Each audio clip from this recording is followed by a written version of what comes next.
Talking about heat today, I think probably the second largest expense a person has in Alaska is going to be heating their home.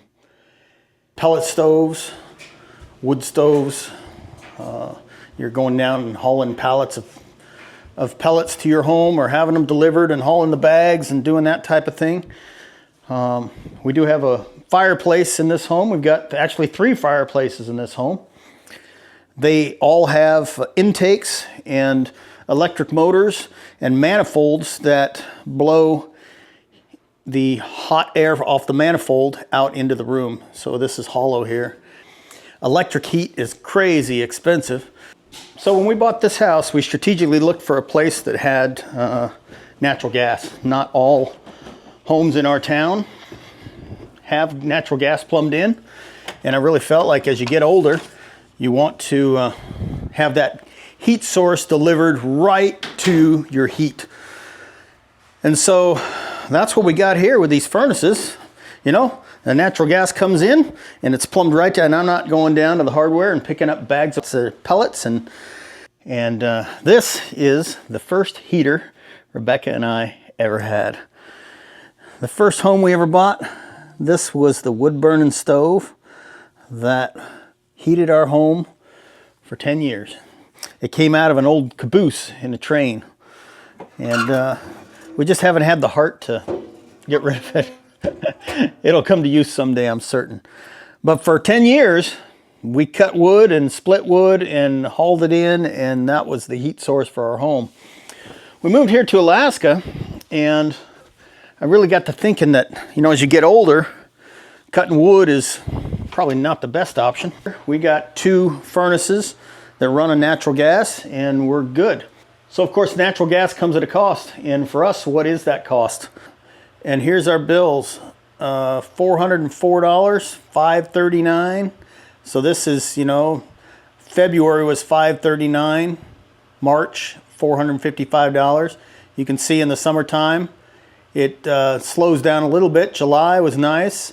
You get the idea. It can be relatively expensive. We do have a large home, and now you kind of understand the reason what you're doing, the energy efficiency and things in the early days when we got here, insulating the home. There's still more to be done. You know, you pay to heat the home and then it all escapes the house. That's not good. But for us, this is a kind of a unique new thing, is that lawmakers aim bills to alleviate South Central's natural gas supply crunch. So what they're talking about is the natural gas supply.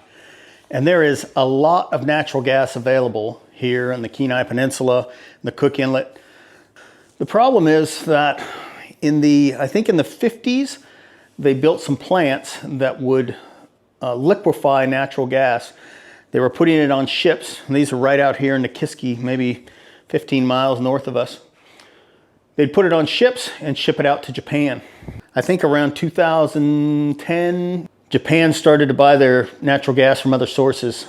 Other markets got involved, and the supply out of Nikiski dropped to about 5% of Japan's needs. And they basically said, we don't have the customer base to continue producing there. The people living in Alaska enjoyed the benefits of a larger customer, Japan, purchasing, and so we just kind of skimmed off the top. Now that customer's gone, and they're saying it's not worth it to create the natural gas for just the few people that live here. But the bottom line is, our home is heated by natural gas, and that may not always be available. And so rather than waiting until that day happens and trying to figure it out, we're looking for a plan B. And our best plan B right now is wood. This is why you've seen us cutting firewood, stacking things. We're looking for a log splitter, you know, running chainsaws. It's all part of making sure you've got a second plan. You know, this serves multiple purposes. It cleans up the property. It reduces the fire hazard. It gets rid of the dead beetle-killed trees. It offers us a secondary heat source. But as you get older, you want to have options. So come along with us. Let's go cut a few more trees, look into log splitters, talk about chainsaws, and talk about heating our home. Pull it till it pops, turn the choke off, pull it again. ready to roll.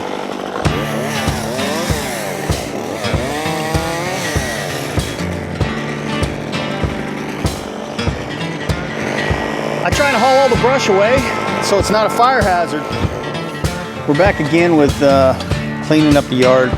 There's just a lot of things to do before winter gets here. I cut some trees. I got some logs cut. I need to get those loaded up and into the pile. And then a few limbs and things around. We've just been blessed with a couple more sunny days, and you got to get out and get what you can done. You've probably seen me use it, but I got a 2 Stihl chainsaws. I got a 1-hander and I got a 2-hander. This is the 193T and the 261C.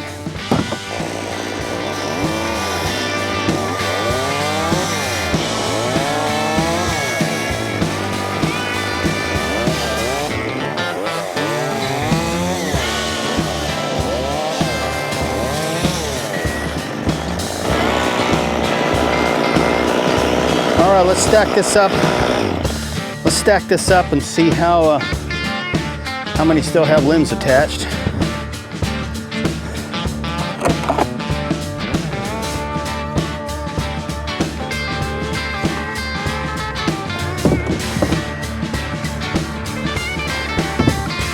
Oh, right out there. Great Saws, not a sponsor. Just switched over to Stihl several years ago with the 1-hander. This thing does just about everything that blade will do. It'll do twice what that blade will do if you cut right.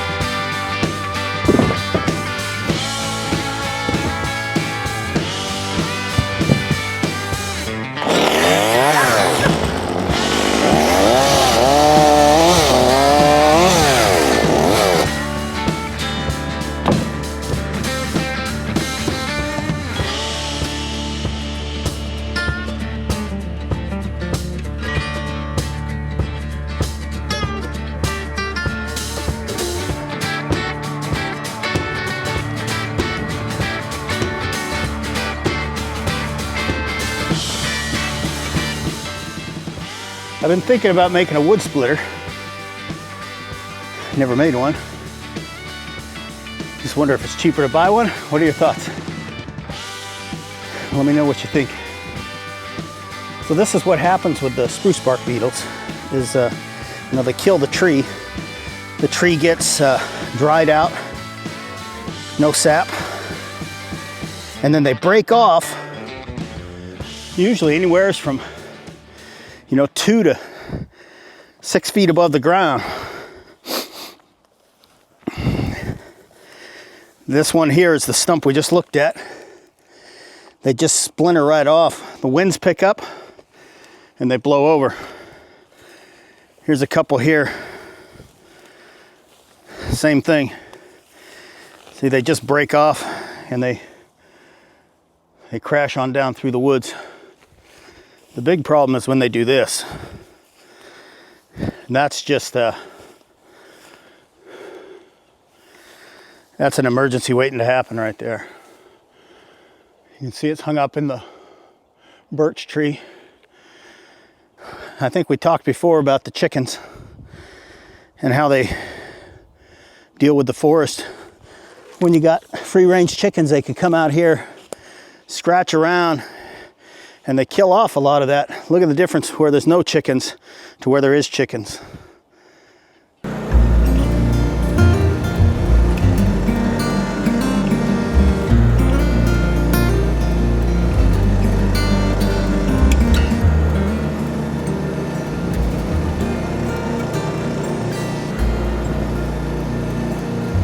Temporary, it's temporary.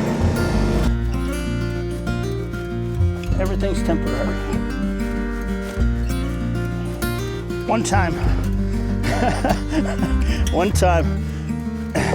many years ago, my buddy Mike and I were working together, and we had to run a Cat 5, I don't know, one of these internet cables from one building to another, and we stretched it, across the parking lot up in the air, and then like 6-7 years later, it was still there. It was supposed to be a temporary thing, still there. It's probably still there today. I'm gonna have to move all this again. because I got some helical piles coming. Probably won't be here till a week or so. We'll probably be gone. We got to go off to Tennessee for a week or so, and there will probably be snow when I get back. I was really hoping to get this deck shored up before winter hit. We'll see what happens. I was thinking I might want to jack up the trailer and put some stumps under the axle just to get it up off the ground, so it's not sitting on the tires. Another project for another day.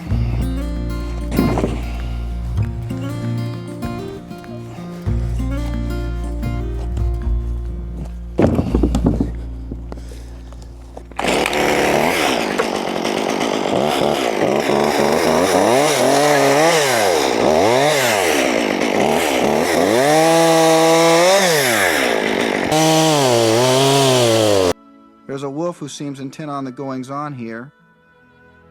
He does not seem inclined to be a nuisance, however. He's appeared each afternoon for the past 2 days. If he comes calling tomorrow, I will name him Two Socks.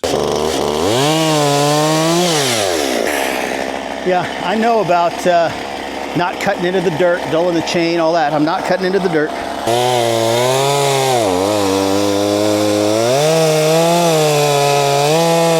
Okay, well, the little saw will cut it, but the chain is feeling dull. It's just not cutting through the way it should. No reason to stress out the saw. Got his big brother right here. This is the one that'll get you a girlfriend.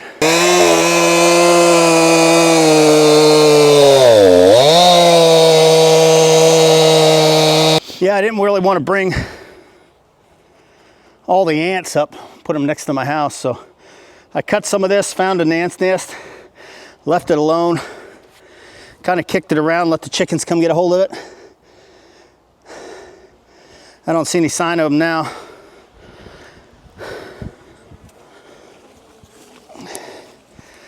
That one needs some nubs cut off of it.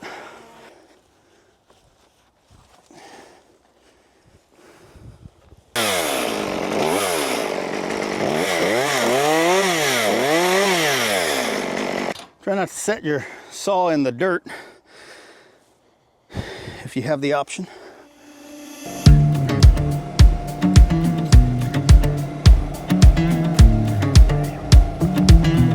You got to put the clutch in, you push your heel down on that. Okay. As you're kind of letting the clutch out. Are you in gear? Yeah. Okay, yeah. There you go. That's a rear differential lock. It makes both rear wheels spin to get you up the hill. Oh, okay. You got it. I have to keep my heel on it? Yeah, keep your heel on it. Hard.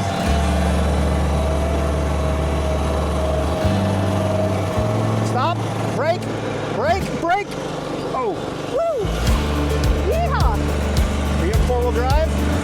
Yeah? Yeah. And you had the rear differential lock on? I think I did. Okay. Too slick for Little Red to get up the hill with that. Put some gas to it. You ain't got no gas going.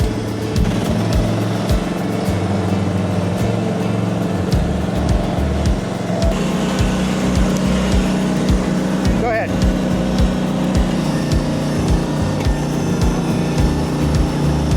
My heel's not strong enough. Go ahead. Stay down on the lower side so you don't tip over. I feel like I'm gonna tip over anyway. Well, I'm on this side. You're all right. All right. Right through there. Okay.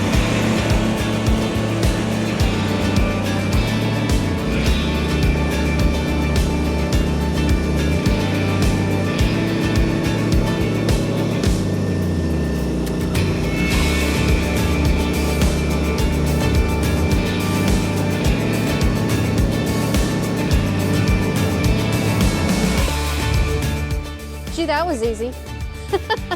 Wear a size 6.5 shoe, 7 maybe, depending on the shoemaker, or the length between where the brake is and the switch for the rear differential is so far that my heel can't stretch in order to go there quickly, and I only weigh less than 100 pounds. I didn't have the length on my foot or the weight to engage the rear differential in order to get the rear tires engaged to get up the hill. So Brian had to ride alongside me with his heel on the rear differential so that we could get up the hill. You know, when I was young, I used to be the log stacking fool. Yeah? Yep. Tell me about that.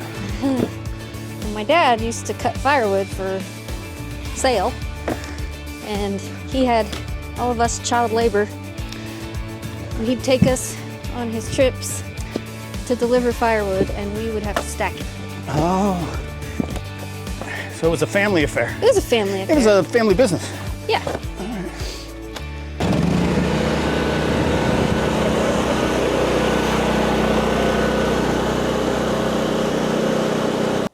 Easy dog. Did we do it right? Easy. Do you wanna get the chickens? Do you wanna get the chickens? Where's the chickens at? Where's the chickens? Go get them. Go get them. Go get them.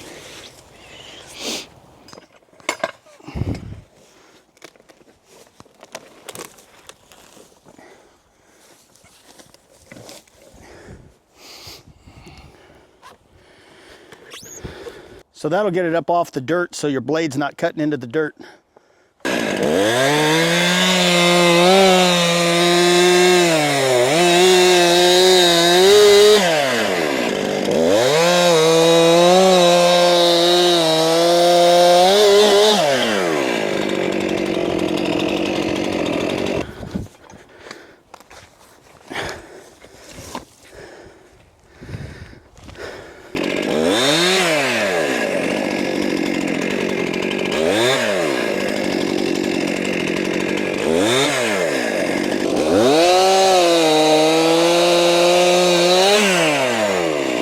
They say cutting firewood warms you more than once.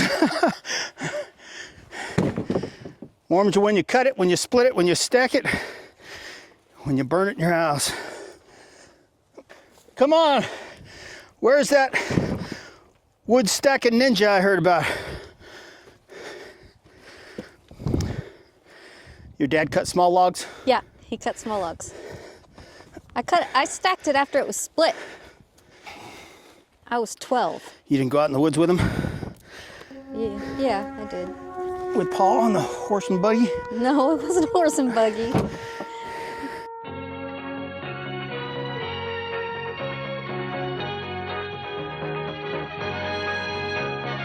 Although, yeah, we did have horses, but no buggies. The chickens are usually out unless something spooked them like a predator, but for some reason they're all in the coop right now. Chainsaw doesn't usually bother them, but maybe it did. I don't know. We'll check. Hey girls! Let's see if we're all here. We should have 7. Let's see, 1, 2, 3. Hey girls!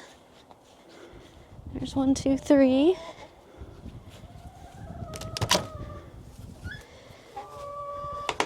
Four, 5, 6. Look out.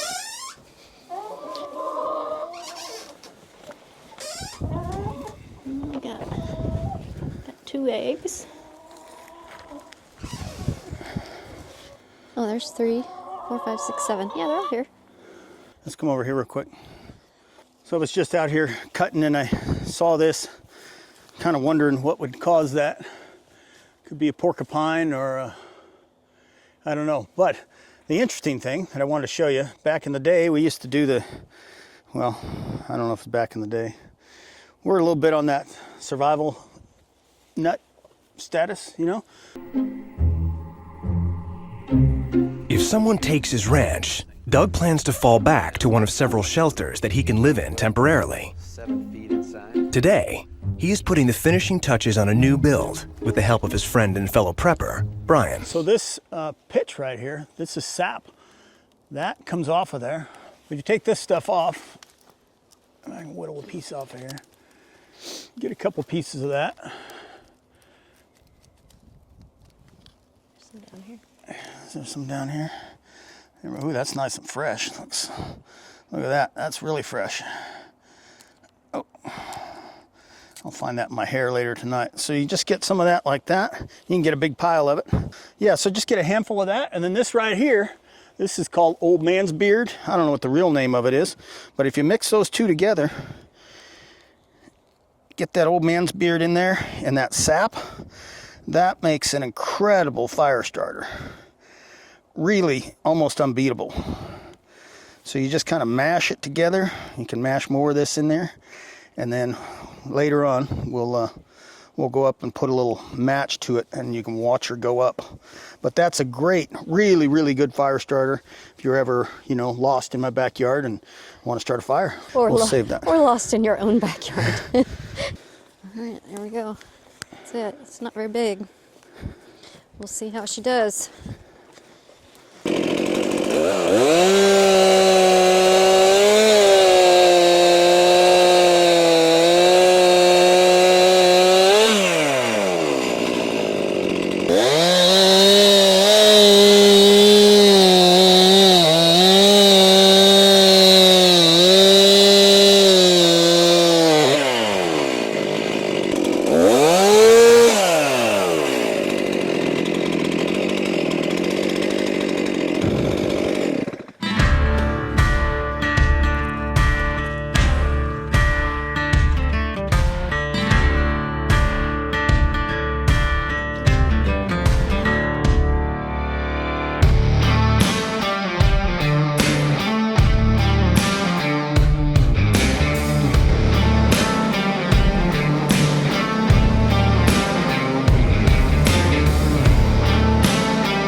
Okay, so this is the, what is it called? Old man's beard and sap that Brian took from the tree outside, and we're gonna light it and show you how that works. It's just a little bit of sap off the tree wrapped in that kind of fuzzy stuff that Brian pulled off the tree. So this is a fire starter.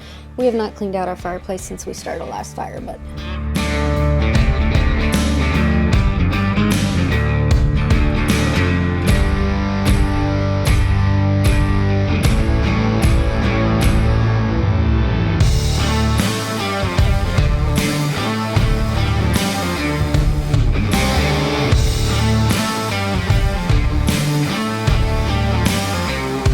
so if you were stuck in the woods and you needed to start a fire and you had just a little bit of sap off the tree and some of that old man's beard, you wrap that old man's beard and you make just like a little pocket of stuff, and that will burn long enough to get you a fire started. We don't have any kindling in here right now and we weren't really planning on starting a fire, but you can see that it would go for quite a while and would most likely start you a fire.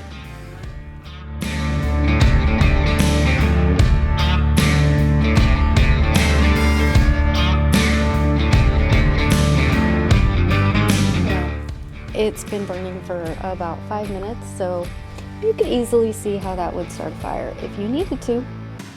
Anyway, that's our foray into our old survival days. Anyway, thanks for watching. Bye.